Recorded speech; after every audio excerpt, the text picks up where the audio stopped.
Hi hello నమస్తే. కుర్చీ తాత కుర్చీని మడతపెట్టిన వైజాగ్ సత్య. అసలు ఎవరి కుర్చీ తాత? కుర్చీని మడతపెట్టి ఎవరి వైజాగ్ సత్య? దానికేమో మరి దానికేమో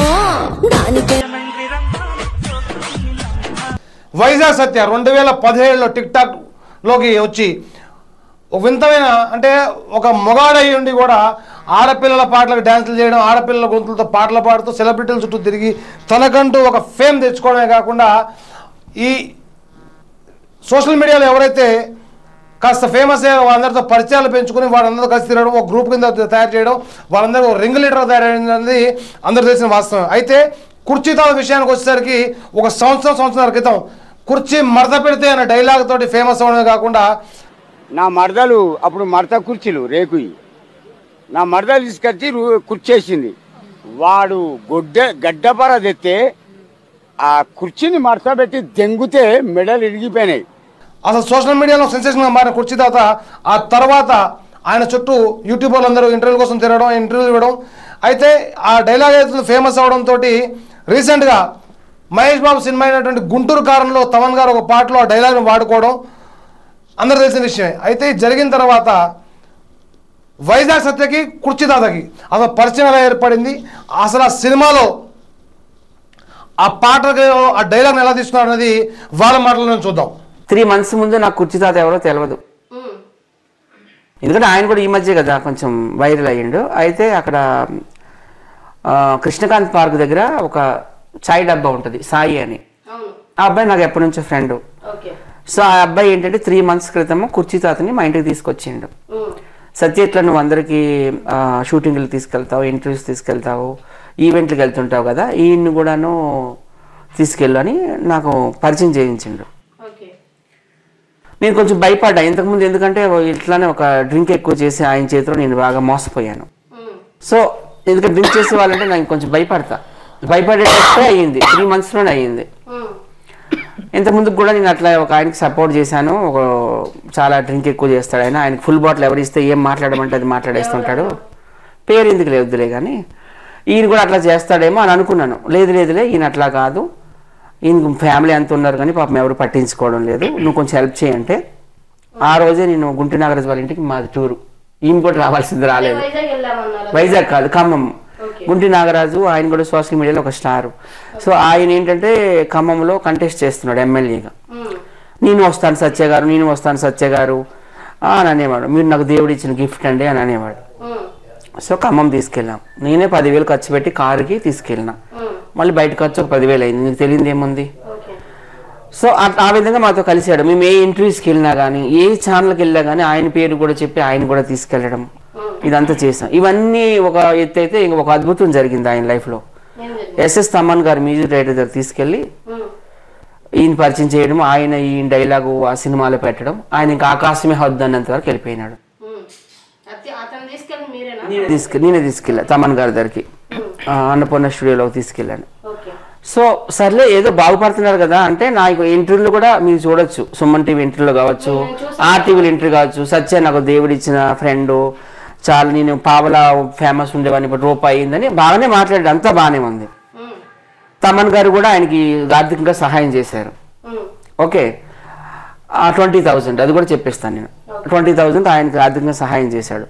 అయితే ఇది జరిగిన తర్వాత చాలా సందర్భాల్లో చాలా ఇంటర్వ్యూల్లో, అంటే మన ఛానల్లో ఇచ్చిన ఇంటర్వ్యూలో కూడా కుర్చీ తాత వచ్చి వైజాగ్ సత్యని తనని తమన్ దగ్గర తీసుకెళ్ళినట్టు, తమన్ దగ్గర డబ్బులు ఇప్పించినట్టు చెప్పడం అనేది అందరికీ తెలిసిన విషయమే. అయితే అది జరిగిన తర్వాత కుర్చీ తాత చాలా సందర్భాల్లో వైజాగ్ సత్య తను మోసం చేస్తున్నాడని, ఇంటర్వ్యూలు తీసుకెళ్ళి తన స్కిట్లకు తీసుకెళ్ళి వచ్చిన డబ్బుల్లో సగం తను కాజేస్తున్నాడని చెప్పి చాలా చోట్ల చాలా ఛానల్కి ఇచ్చిన ఇంటర్వ్యూలో చెప్పడం, అది విని మనస్తాపం చెందినటువంటి వైజాగ్ సత్య ఎవరైతే ఉన్నాడో నిన్న స్వాతినాయన్ని తీసుకుని జూబ్లీస్ పిఎస్కి వెళ్ళి జూబ్లీస్ పిఎస్లో కేసు నమోదు చేయడమే కాకుండా కుర్చీ తాతను అరెస్ట్ చేయడం, అరెస్ట్ చేస్తున్న క్రమంలో స్వాతినాయన్ని చూస్తూ కుర్చీ తాత కొన్ని సెన్సేషనల్ కామెంట్స్ చేయడం జరిగింది.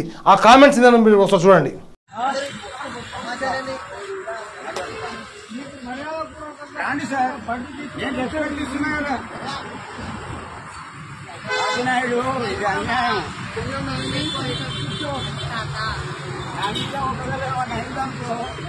నా పిల్లలు 3 కొడుకులు ఏంది నువ్వు తీసాడు ఇంకా మిగిలిందా లక్షలు సంపాదించిన నాతో.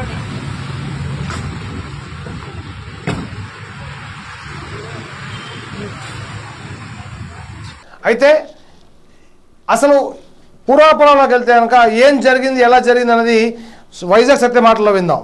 జనసేన అధ్యక్షుడు మా అభిమాని హీరో పవన్ కళ్యాణ్ గారిని దూషించడం జరిగింది.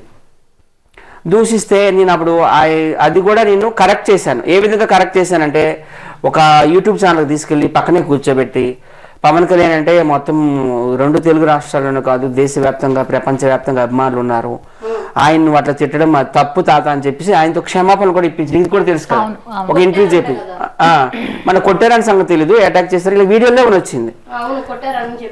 నేనైతే చూడలేదు నా కళ్ళతో. ఎందుకు ఆయన మా అందరికి కూడా ఎంతో ఇది సినిమా ఇండస్ట్రీని వెళ్తున్న నెంబర్ 1 ఆయన, మనం అందరం ఇండస్ట్రీలో ఉన్నాము అని చెప్పేసి ఆయన క్షమాపణలు చెప్పించి ఒక వీడియో కూడా చెప్పించిన.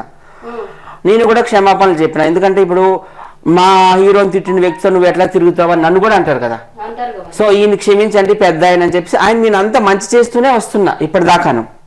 కట్ చేస్తే ఈ సినిమా రిలీజ్ అయిన గుంటూరు కారం నన్ను మహేష్ బాబు ఇంటికి తీసుకెళ్ళు, నాకు ఇప్పుడు ఇల్లు కావాలి, నా డైలాగ్ పెట్టుకుని 4 కోట్లు సంపాదించుకున్నారని ఒకటే టార్చర్ నన్ను.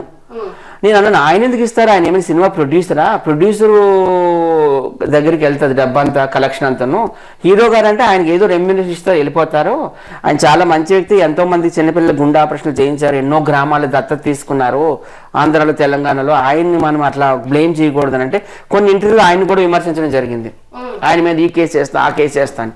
ఇంకా అక్కడ నుంచి మా ఇద్దరికి ఫైటింగ్ ప్రారంభమైంది. ఈలోగా పండుగ వచ్చింది, సంక్రాంతి వచ్చింది, నేను సంక్రాంతికి వెళ్ళిపోయినాను. సంక్రాంతి మనశ్శాంతిగా నేను చేసుకోవాలి, నిజంగా దేవుడు సాక్షి చెప్తున్నా, తిరుపతి వెంకటేశ్వర స్వామి సాక్షిగా ఒక్కొక్క వీడియో వస్తున్నాయి అనమాట. ఆ సత్యగాడు 420 గాడు, ఆ సత్యగాడు దొంగగాడు, ఆడు నా పేరు చెప్పుకొని లక్షలు దండుకుంటున్నాడు, లక్షలు వసూలు చేసుకుంటున్నారు. తమన్ గారి దగ్గర తీసుకెళ్ళింది నేను, ఆయన ఒక ఎన్వలప్ కవర్లో వైట్ కవర్లో క్యాష్ పెట్టి ఇచ్చింది ఆయన చేతిలో, ఆయన తీసుకెళ్ళి ఆ ఇంటి దగ్గర వదిలేసిన వాళ్ళ ఆవిడ చేతిలో పెట్టేసిండు. అది ఇంకా లక్షలు కవర్లో పడతాయి ఎక్కడైనా, ఆయన కొన్ని ఇంట్లో చెప్పాడు, కవర్ కూడా చూపించిండు. ఇంకా నన్ను బ్లేమ్ చేసి నా మీద సంపాదించుకుంటూ నా మీద బతుకుతున్నాడు అని ఇంకా కొన్ని అబ్యూజివ్ లాంగ్వేజ్, అది అనొచ్చు అనకూడదు కానీ లంజాకోడు కానీ ఇంకా ఏవేవో ఇష్టం వచ్చినట్టు తిట్టుతుంటా. అవన్నీ వీడియోస్ వస్తాయి. నేను సంక్రాంతి నిజంగా చేసుకోవాలా. ఇప్పుడు జూబ్లీస్ పోలీసులు తెలిపిన వివరాల ప్రకారం కుర్చీదాత మీద పలు సెక్షన్ల కింద కేసు నమోదైందని చెప్పి వాటికి సంబంధించి అంటే ఆయన మందు తాగి తర్వాత చాలామంది సోషల్ మీడియా మాధ్యమాల ద్వారా అబ్యూజివ్ లాంగ్వేజ్ అంటే పరుష పదజాలను ఉపయోగిస్తూ ఆయన్ని చాలామంది దూషిస్తున్నారని, అదే రకంగా చాలామంది కించపరిచి అంటే వాళ్ళ యొక్క వ్యక్తిత్వాన్ని కించపరిచే విధంగా మాట్లాడుతున్నారని చెప్పి కేసు నమోదు చేయడం జరిగింది. దీని మీద విచారణ చేస్తున్నారని చెప్పి అయితే ఇప్పటిదాకా అయితే దీంతో పాటు చూస్తే కనుక కుర్చీదాత కుటుంబ సభ్యులు ఎవరు కూడా ఇప్పటిదాకా ఆయన్ని పరామర్శించాలి, ఆయన చూడడానికి కూడా ఇప్పటిదాకా స్టేషన్ రాలేదని చెప్పి తెలుస్తూ ఉంది. దానికి కారణాలు కుర్చీదాత మాటలోనే విందాం. నాకు బయట శత్రువులు లేరు, నా భార్య పిల్లలే నా శత్రువులు. నన్ను కొట్టి ఇవాళ నన్ను ఒక దమ్మురోగపోని మోపడి చేసింది. వాళ్ళు ఎందుకండి నా భార్య పిల్లలు.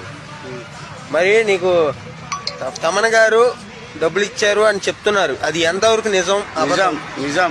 ఎంత ఇచ్చారు? 10,000. దాన్ని 1,00,000 అంటున్నారు. కానీ నాకు ఇచ్చింది మ్యూజిక్ డైరెక్టర్ తమన్ గారు 10,000. ఆ డబ్బులు కూడా నా భార్యకి ఇచ్చిన. ఎందుకండి భార్య పిల్లలు వేస్ట్. నన్ను కొట్టి చంపేసింది. నన్ను కొడితే నీకేమొచ్చిందే భోషిడి. నా దగ్గర ఇక నువ్వు రూపాయి తీసుకోవు, నేను రూపాయి ఇవ్వా. ఇప్పుడే కుర్చీదాతకు సంబంధించినటువంటి అడ్వకేట్ కూడా పోలీస్ స్టేషన్కి వచ్చి పోలీసు వారిని కలిశారని చెప్పి తర్వాత పోలీసు వారు కూడా ఆయన విచారిస్తున్నారని, త్వరలోనే ఆయన్ని కోర్టు ముందు హాజరుపరుస్తారని చెప్పి తెలుస్తూ ఉంది. అయితే కోర్టు ఆయన బెయిల్ మంజూరు చేస్తుందా లేదా రిమాండ్ పంపిస్తుందా అన్నది మరిన్ని వివరాల కోసం చూస్తున్నాను మా ఛానల్. నమస్తే.